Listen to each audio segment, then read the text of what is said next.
ng makapansaksi ng mananampalataya. Nandiyan ang iyong Ama at mga kapatid ng Iglesia ang naging sumaksi sa iyo upang makita mo ang kalooban ni Jesus at ang pinakatotohanan na kayang magligtas sa iyo.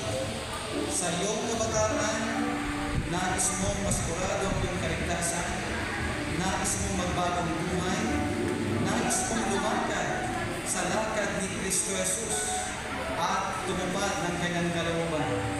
Kung kaya, atin ka nialapit sa ating nag-isang kapamagitan upang siya ang gumabay at mag-alaga sa iyo, ang ating Panginoong Jesus.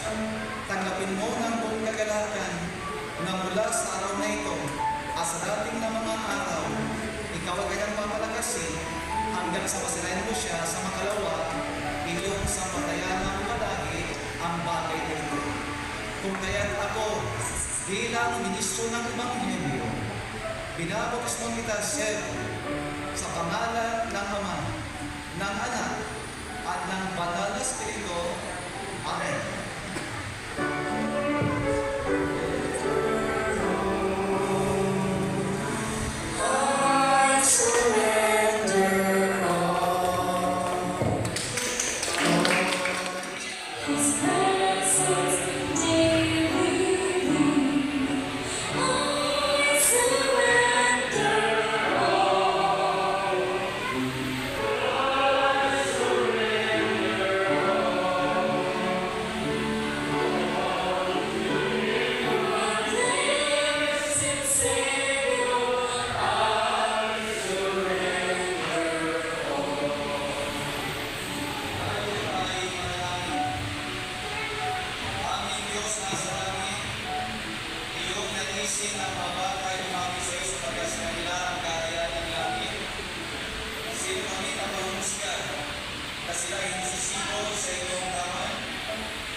Naisin niya ang siya'y maligtas.